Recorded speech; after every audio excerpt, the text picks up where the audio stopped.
Bonjour à tous. Alors, nous sommes sur le salon Le Cian, deuxième journée de salon. Et ce matin, nous allons en fin de matinée là, parler d'hydrogène comme levier de la décarbonation de l'industrie, avec 4 invités à mes côtés. Alors tout d'abord, Benjamin Fèvre, vous êtes animateur de la filière hydrogène IDEO pour la région Occitanie. Hugo Toué, à vos côtés, qui est responsable marketing de la société Bulan. Et de l'autre côté, en face, nous avons Florian Duclos, directeur d'exploitation Eiffage Énergie Service. Et à vos côtés, Samuel Puy-Grenier, vous êtes chargé de mission hydrogène et mobilité bas carbone à l'ADEME, donc l'ADEME, l'Agence de transition écologique. Je ne me suis pas trompée, c'est parfait. Alors, on va parler d'hydrogène et dans l'industrie en France. Aujourd'hui, il y a quand même un projet de loi industrie verte pour faire de la France le leader de l'industrialisation verte en Europe. Aujourd'hui, on va rappeler quand même une situation existante. C'est 20% des émissions de gaz à effet de serre qui sont issues de l'industrie. Alors, pour atteindre les objectifs de l'accord de Paris et atteindre cette neutralité carbone d'ici 2050, l'hydrogène peut jouer un rôle important. Alors, autour de cette table ronde, on va voir comment les industriels peuvent aussi se décarboner avec l'hydrogène. Ce n'est pas que pour les mobilités. Je vais commencer avec vous, Benjamin. Vous êtes donc animateur de la filière H2. Est-ce que vous pouvez déjà nous rappeler la mission d'IDEO ? Alors bonjour Marion, je suis donc Benjamin Fèvre, je travaille pour l'Agence de développement économique de la région Occitanie et je coordonne un outil d'animation de filière qui s'appelle IDEO pour Hydrogène Développement Occitanie. C'est un outil qui est financé par la région et l'ADEME et qui vise vraiment à améliorer le niveau de connaissance sur les solutions hydrogène et également faire se rencontrer les acteurs pour faire émerger du projet et pour les faire monter aussi en compétences et avoir finalement des acteurs qui deviennent incontournables sur le sujet de l'hydrogène. Et le but, c'est vraiment d'être dans la cohésion, la cohérence et traiter aussi de sujets transversaux, comme ça peut être le cas sur la formation, sur la réglementation et également orienter et participer à la politique de la région en matière d'hydrogène. Les objectifs à atteindre d'ici déjà 2030, avant 2050, quels sont les objectifs qui sont propres à la région en matière de décarbonation avec l'hydrogène ? Alors, la région Occitanie, elle a l'ambition de devenir d'ici 2050 une région à énergie positive, c'est-à-dire qui produit autant d'énergie qu'elle n'en consomme sur son territoire. Le challenge est important, la part du renouvelable est majeure, quasi 100%, et donc l'hydrogène il va avoir un rôle tout particulier pour faire le lien entre cette production renouvelable et les différentes consommations énergétiques. Ce sera le cas sur la mobilité, ce sera le cas sur l'industrie, ce sera le cas pour les réseaux énergétiques ou encore le bâtiment. Là, aujourd'hui, la région elle est dotée d'un plan de soutien à la filière hydrogène qui a été voté en 2019 et qui est doté d'un budget de 150 millions d'euros sur 10 ans, donc de 2019 à 2030. Et le but, c'est donc d'aider l'amont et l'aval, le développement des technologies hydrogènes et leur premier déploiement avec des objectifs chiffrés en termes de déploiement, avec par exemple 2 sites de production massifs ciblés pour 2030, plus de 50 stations et plus de 3000 véhicules soutenus d'ici à cette échéance également. Il y a plusieurs axes, il n'y a pas juste le déploiement. Donc effectivement, l'idée, c'est d'aider à déployer des infrastructures, mais aussi d'aider à développer les usages de cet hydrogène, parce que finalement, en dopant le marché, les infrastructures peuvent se lancer. On a également le souhait de porter des projets structurants au niveau européen et de participer à la dynamique des territoires en faveur de l'hydrogène à cette échelle-là. Et enfin, anticiper les besoins en compétences, en métiers, pour finalement ne pas être un frein pour le développement de cette filière. Donc c'est un plan global et qui va traiter de toutes les facettes qui constituent une filière. Vous l'avez évoqué, vous l'avez dit, de la production avec 2 sites, parce que c'est bien d'avoir des projets hydrogène, des bus à hydrogène, de la mobilité lourde à hydrogène, des industriels aussi, on pourra le voir, mais ils ont aussi besoin d'hydrogène pour pouvoir faire fonctionner les systèmes. Où sont prévus les sites de production et comment vous prévoyez cette production ? Alors pour avoir un maillage le plus complet possible, effectivement, on prévoit 2 sites de production massive. Alors on parle de plusieurs dizaines, voire centaines de mégawatts de puissance. Ça permet de produire plusieurs tonnes d'hydrogène par jour. dans l'idée de massifier et d'avoir une logique de production centralisée qui va alimenter un réseau de stations-service. C'est ça la logique. Mais dans certains territoires, il va y avoir besoin aussi d'une production de taille plus modeste. Et de toute façon, autour des écosystèmes de mobilité, à ce jour, le déploiement par écosystème est plutôt une solution qui est déployable plus rapidement. Donc pour répondre à la question, on a déjà des sites de production en Occitanie. C'est le cas sur l'aéroport de Toulouse-Blagnac avec le projet iPort qui produit dès à présent de l'hydrogène pour les besoins de mobilité, notamment des bus. Et le premier projet de production massive qu'on a donc soutenu, c'est celui de Port-la-Nouvelle, opéré par l'entreprise IDOC. Donc c'est un partenariat entre l'entreprise CARE et notre agence régionale énergie-climat qui investit dans une unité qui au démarrage sera de 20 MW de puissance. Donc ça produit environ, je crois, de mémoire 8 tonnes d'hydrogène par jour. Et demain, monter en puissance pour atteindre les 50 MW et combler une partie des besoins en hydrogène sur le sol d'Occitanie. Ce n'est pas le seul projet, hein. Il y en a d'autres, comme je le disais, donc, notamment un autre qui est plutôt sur le secteur ouest du territoire et qui est opéré par Life, et qui est à la frontière entre le Tarn et la Haute-Garonne à Bessières. Voilà un peu pour les projets. Et c'est des projets de, on va dire, court terme, mais court-moyen terme, parce qu'ils sont en travaux actuellement et seront mis en service d'ici, donc pour Life l'an prochain et pour IDOC d'ici début 2025. Voilà un peu pour les échéances et les quantités et les projets. Donc on a un maillage qui est vraiment en construction, petit et plus gros écosystème finalement. Quels sont les projets investis par la région en hydrogène? Alors, je pense j'ai entendu dire qu'ils étaient nombreux. On ne va pas forcément tous les développer, tous les citer. On peut en avoir peut-être autour de la table. Mais voilà, dans les grandes lignes, et plutôt en lien avec l'industrie, puisqu'on est quand même sur le salon de l'industrie. Pour citer très rapidement, la région investit et veut montrer l'exemple dans les usages de l'hydrogène et partout où elle est donneuse d'ordre. Les trains, on investit dans 3 trains. Des autocars, on investit dans une flotte de 15 autocars rétrofités. Également, on est opérateur portuaire et on s'occupe de l'entretien des ports de Port-la-Nouvelle et de Sète. Et à ce titre, on construit une drague qui fonctionnera de manière hybride. Ça, c'est pour la partie usage. Également pour la R&D, avec l'investissement dans un grand centre de recherche basé à Francazal, à côté de Toulouse, pour développer les technologies de l'hydrogène et permettre aux industriels d'avoir des moyens d'essai et de test. Donc ça participe au développement de nouvelles technologies et la cible, c'est notamment les industriels. Vous avez également, on participe dans le cadre des IPCEI, donc les investissements d'intérêt commun européen pour l'hydrogène. On a 2 projets industriels majeurs qui sont basés, le premier à Tarbes, c'est celui développé par Alstom pour des systèmes de traction à hydrogène ferroviaire, et également celui porté par Genvia. Donc Genvia, c'est basé sur le site Schlumberger à Béziers, cette fois-ci pour industrialiser des électrolyseurs.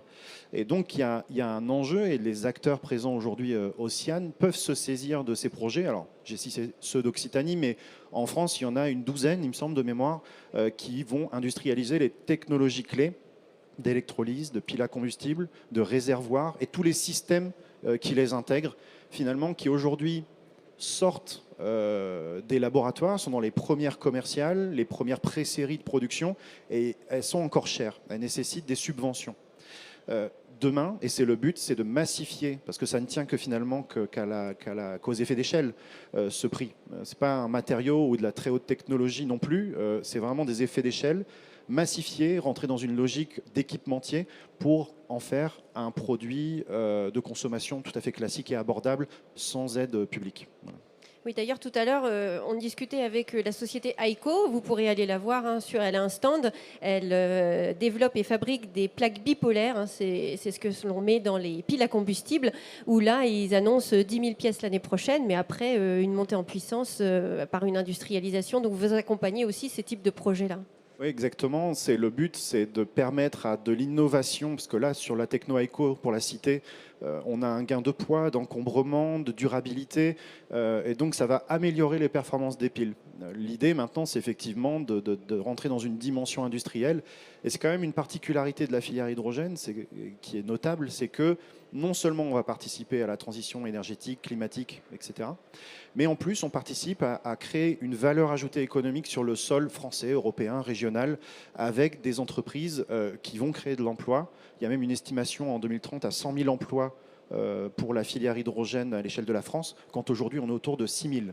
Donc il y a quand même un gap important en termes de création et en termes de valeur ajoutée. C'est pour ça aussi qu'il y a beaucoup de moyens qui sont mis et beaucoup d'espoir. Et il n'y a pas encore une mainmise technologique d'un territoire et d'une ère internationale sur cette technologie. Et l'Europe, la France et puis la région Occitanie peut s'en saisir et développer ces technos et être des champions internationaux en la matière. Donc, vraie compatibilité entre transition énergétique et réindustrialisation. Je me tourne vers vous maintenant, Florian Duclos. Donc, vous travaillez au sein de Eiffage Energy System. C'est ça. L'activité du groupe, tout d'abord, juste pour nous situer, où se situe Eiffage Energy System et après, quel est le développement, enfin, en tout cas, dans quelle mesure vous utilisez l'hydrogène ou est-ce que c'est un vecteur énergétique pour vous de décarbonation? Donc, bonjour Marion, merci pour l'invitation. Donc Eiffage Energy System est une branche du groupe Eiffage, groupe composé de 4 branches, la construction, les infrastructures et les concessions.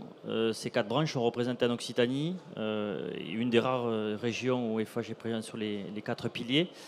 Donc aujourd'hui, l'hydrogène est un vecteur de décarbonation pour nos propres usages à nous.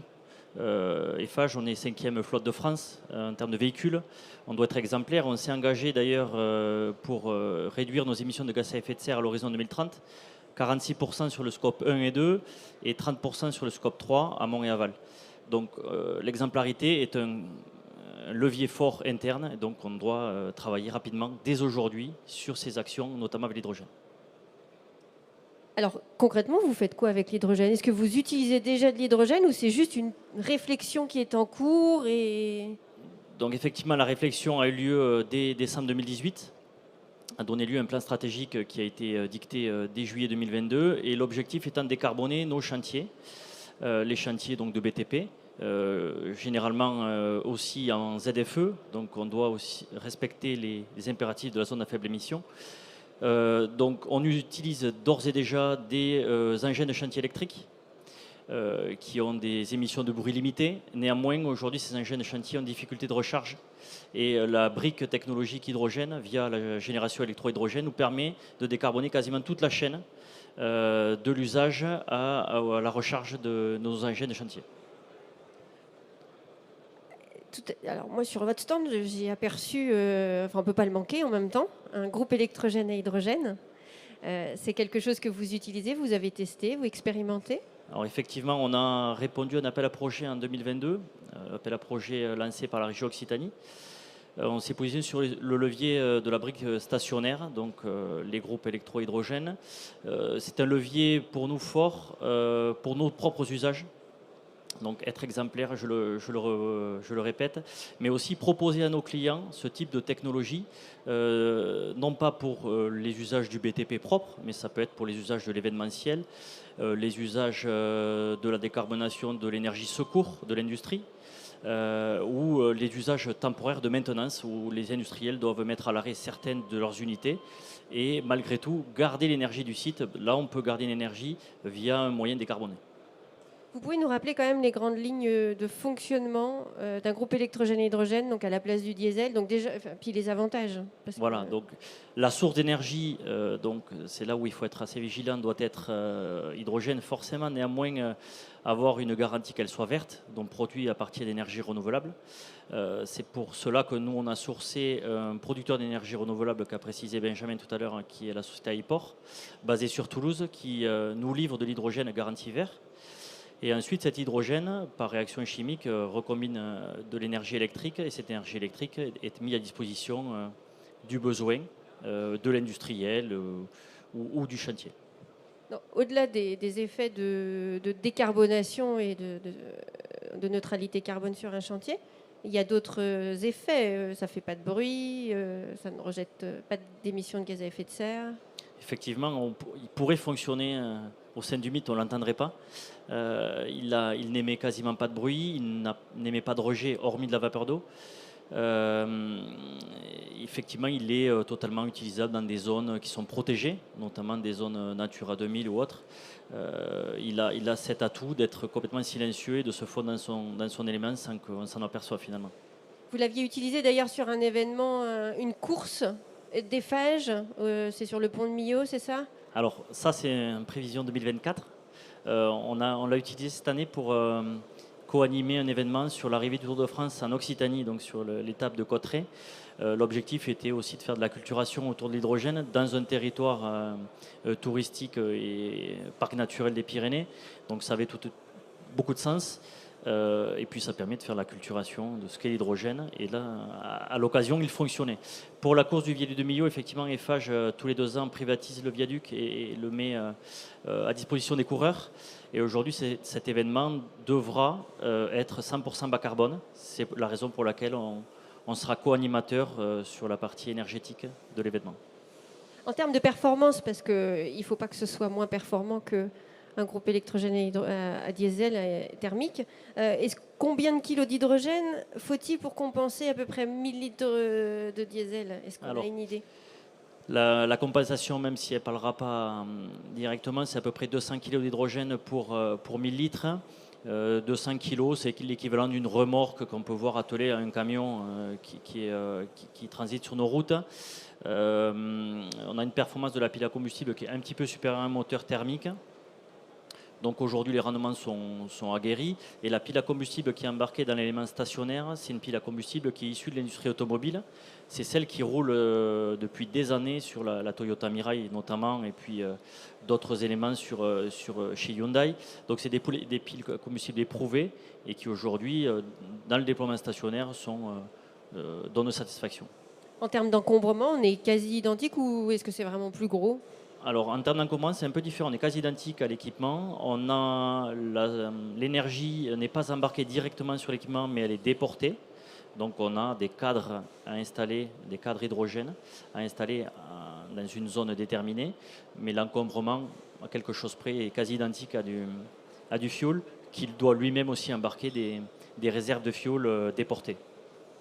Tout à l'heure, vous l'avez évoqué, pour l'approvisionnement, c'est donc important aussi d'en parler. Vous allez utiliser la production d'hydrogène réalisée sur Hyport, c'est ça? Tout à fait. Donc la réflexion que l'on a eue conjointement avec Hyport, c'est la propriété des cadres. Aujourd'hui, il y a une tension sur le marché des cadres, donc des réservoirs. Donc Eiffage a pris parti d'investir sur toute la chaîne, c'est-à-dire l'investissement des cadres, les valises instrumentées, le groupe électro-hydrogène, et nous allons uniquement aller chercher la molécule verte sur le site de l'aéroport de Blagnac. Un projet comme celui-ci, la région, elle vous aide? Effectivement, donc le fait qu'on a été lauréat de la région Occitanie, il y a une participation financière qui n'est pas neutre. Elle est d'ailleurs affichée sur tous les événements que l'on fait. On affiche le montant de la redevance, donc c'est quasiment 30% de financement région, sur lequel on a porté aussi le même dossier en interne groupe Eiffage qui héberge un département innovation. Et ce département innovation groupe nous a permis aussi de compléter avec une subvention complémentaire. L'agence que je dirige investit aussi en fonds propres. Néanmoins, ces aides-là nous permettent de déployer une solution en délai court et à usage quasi immédiat. Alors, on parle de gaz, de sécurité. Est-ce qu'il y a des contraintes par rapport à un groupe diesel? Alors, les premières contraintes qu'on peut avoir, elles ont été nommées tout à l'heure, c'est la formation. Donc on a dû former nos techniciens qui avaient déjà des connaissances et aussi une certaine appétence à ce type de métier. Donc la formation est un élément important. Et ensuite, les contraintes, elles sont réglementaires. Donc il faut être en ligne avec les contraintes réglementaires. Une zone ATEX, 14-20 mètres carrés, bien bâchée. Bon, c'est pas différent de ce que l'on fait dans le domaine du BTP. Et à partir de là, une fois que les risques sont maîtrisés, il n'y a pas de contraintes. Ouais. En tout cas, il faut penser le projet dans son écosystème global, comme on le disait tout à l'heure, sur toute la chaîne de valeur. Ce n'est pas que l'usage, mais aussi l'approvisionnement, comment on est approvisionné en hydrogène, quel type d'hydrogène. Merci Florian. Merci. Je me tourne vers vous, Hugo Touet, société Bulan. Alors, on va prendre le micro.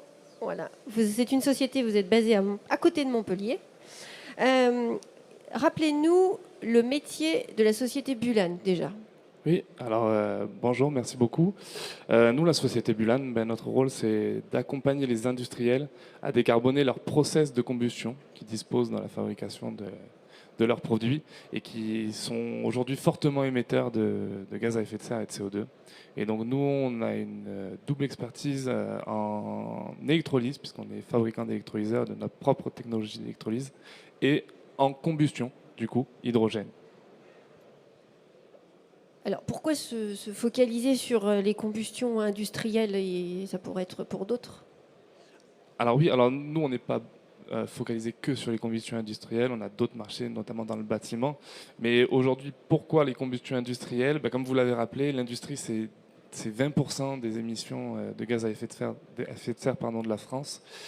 Et si on zoome un peu sur ces émissions, on se rend compte que plus de 80% de ces émissions, elles sont dues à quelque chose qui brûle, un combustible fossile qui brûle dans l'industrie. Juste à titre d'information, l'industrie, annuellement, ça consomme 240 TWh d'énergie fossile. Donc c'est pour ça que nous, on s'est focalisé vraiment sur ce visier de CO2 à abattre.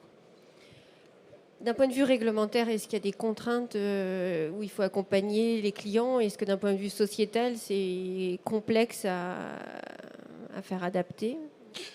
Oui, alors les industriels, pour le coup, ont ces vraies contraintes réglementaires, comme vous l'avez dit. Il y a eu la loi énergie-climat de 2019, la loi industrie verte là, qui va accélérer sur la décarbonation de l'industrie. Il y a des objectifs qui sont clairs pour les industriels. C'est une réduction des gaz à effet de serre de 31% d'ici 2030. Et à 2050, c'est 81%. Donc il y a des vrais enjeux là au niveau réglementaire. Il y a aussi des enjeux au niveau sociétal, puisque aujourd'hui les consommateurs, et à juste titre, ils sont très exigeants, très regardants sur les produits qui sont manufacturés et sur ce qu'ils consomment. Et là, il y a un enjeu pour les industriels de pouvoir décarboner leur production, apporter des produits éco-responsables, mieux produits. Et ça, leurs consommateurs sont très regardants. Oui. Donc là, on parle d'hydrogène, mais est-ce qu'on n'aurait pas pu imaginer le process 100% électrique? Bien sûr, c'est une des alternatives qui existent aujourd'hui pour les industriels, c'est de passer à l'électricité. Pour certains process, pour la combustion, il y a des process qui sont aujourd'hui difficilement électrifiables. Il y a eu une étude qui est tombée sur ça, et 70% des process industriels aujourd'hui de combustion, qui viennent de combustion, sont difficilement électrifiables. À ça, il y a plusieurs raisons. La première, c'est que passer en tout électrique nécessite d'avoir un changement de son outil de production et de son infrastructure. C'est-à-dire qu'on va supprimer l'existant, on va supprimer les brûleurs qui aujourd'hui consomment l'énergie fossile pour pouvoir les remplacer par des technologies électriques thermiques. Donc ça a un coût, ça a un impact et c'est généralement difficile pour l'industriel d'encaisser et il ne peut pas non plus répercuter ses coûts sur ses produits. Ça dépend vraiment dans quelle filière on se trouve. La deuxième problématique, ça va être vraiment lié à la flamme, en fait, puisqu'il y a des process aujourd'hui qui nécessitent la flamme.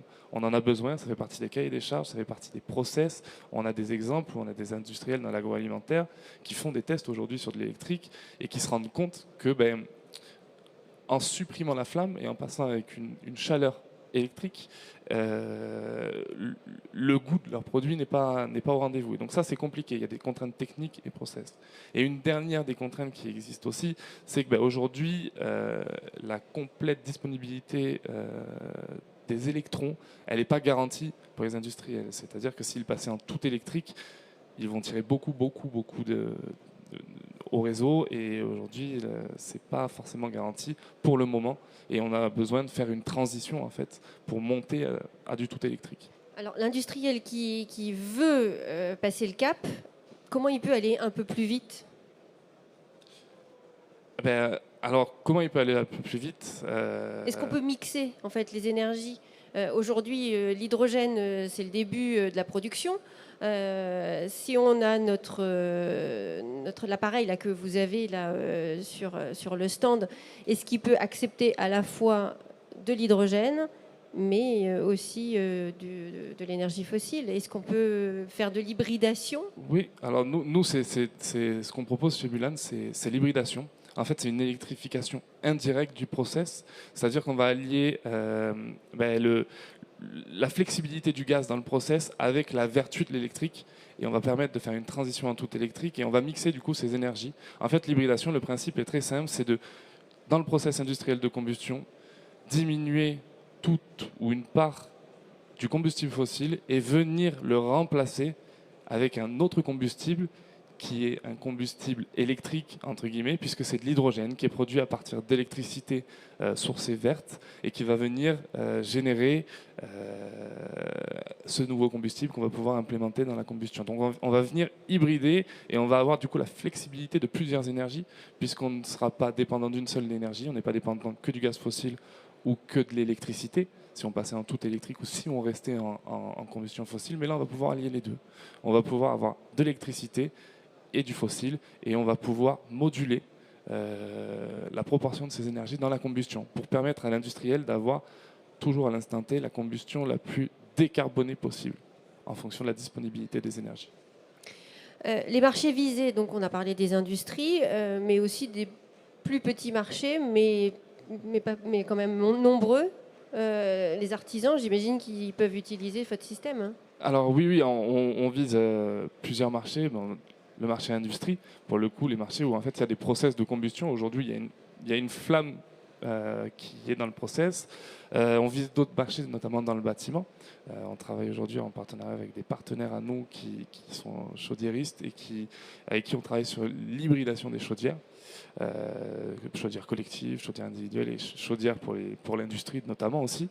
Mais oui, initialement, on a le marché du bâtiment pour les artisans, puisque Bulan a commencé en fait à commercialiser ses solutions pour l'industrie et le bâtiment sur des process qu'on appelle des process oxyflamme, c'est-à-dire de venir faire de la soudure avec la flamme dans un chalumeau, et on alimentait en fait ces chalumeaux avec une flamme oxygène et hydrogène.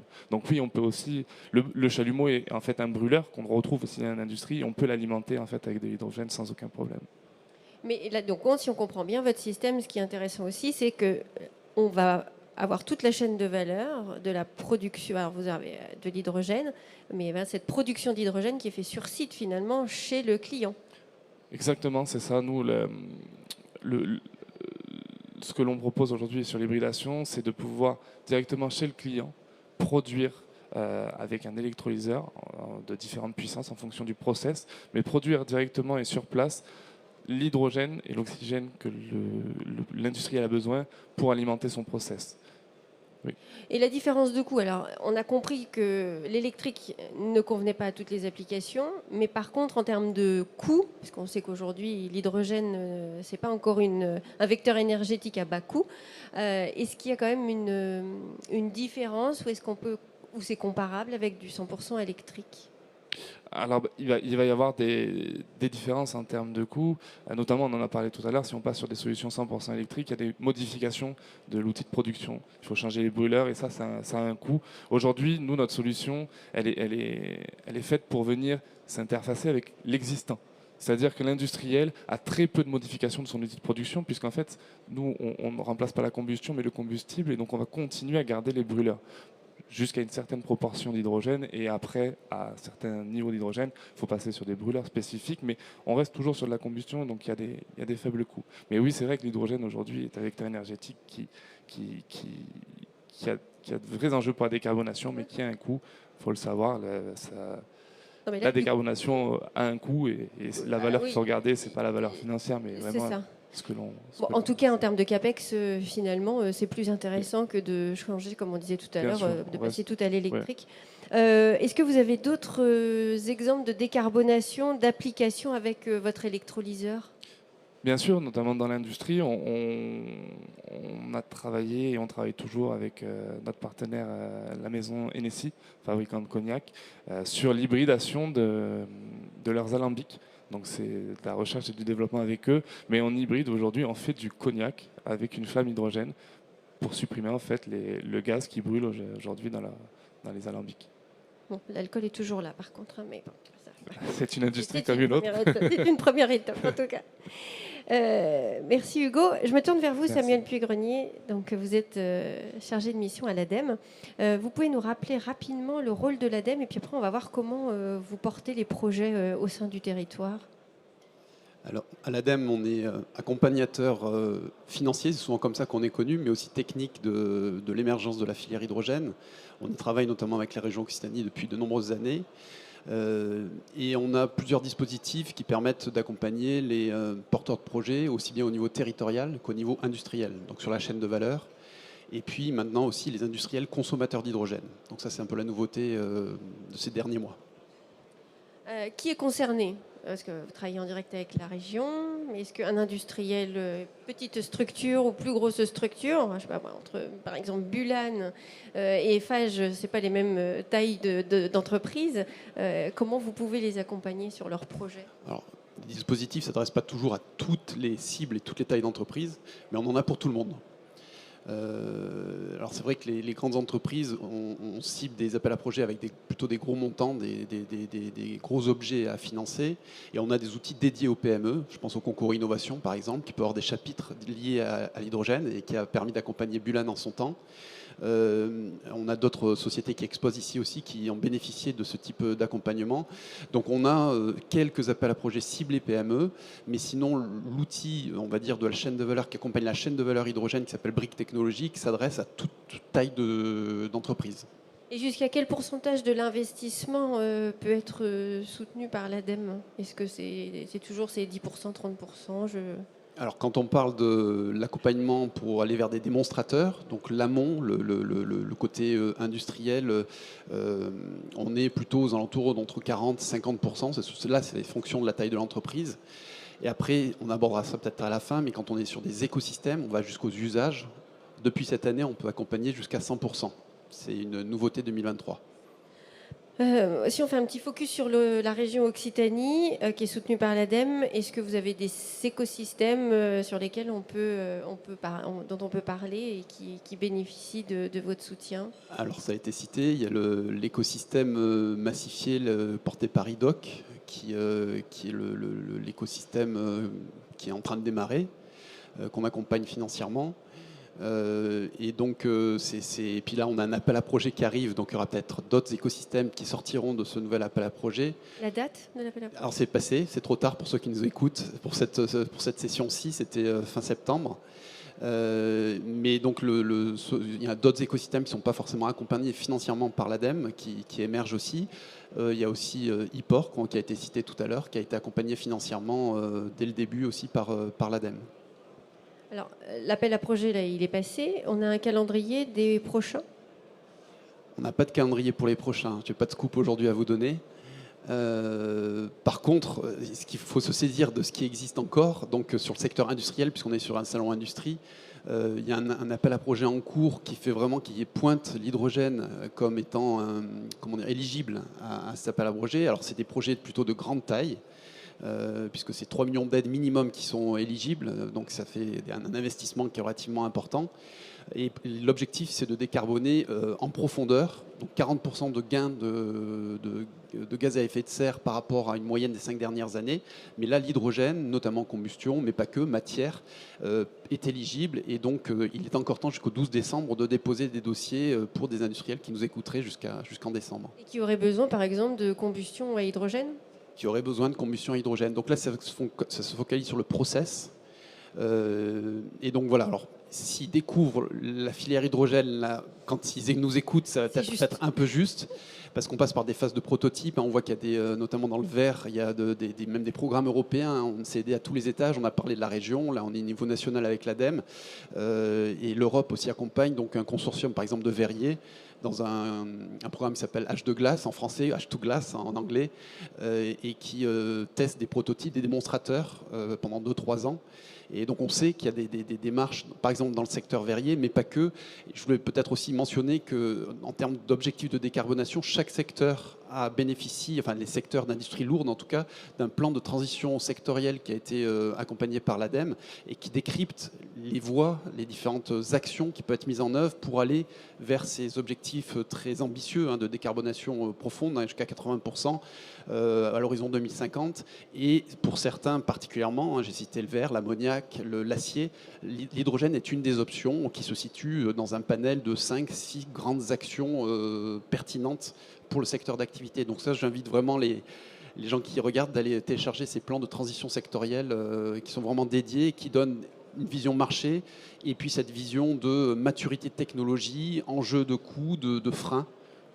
financiers, mais pas que. On s'aperçoit sur la filière ammoniac que quand on sort du vaporeformage, qui consomme déjà de l'hydrogène, il y a des équilibres thermiques, c'est pas à Bulan que je vais l'apprendre, qui sont modifiés, c'est-à-dire qu'on récupère de la chaleur du vaporeformage qu'on ne pourra plus faire si on dépasse un certain seuil de consommation d'hydrogène par électrolyse. Donc voilà, ça c'est assez détaillé, c'est assez intéressant. Donc en fait, on revient à la mixité des énergies pour se décarboner, et c'est ce qu'on disait aussi en préambule. On arrive au bout du temps qui nous est donné pour cette table ronde sur l'hydrogène. Pour ceux qui nous écoutent, il reste encore toute cet après-midi et puis demain pour parler d'hydrogène sur le pavillon de la région IDEO.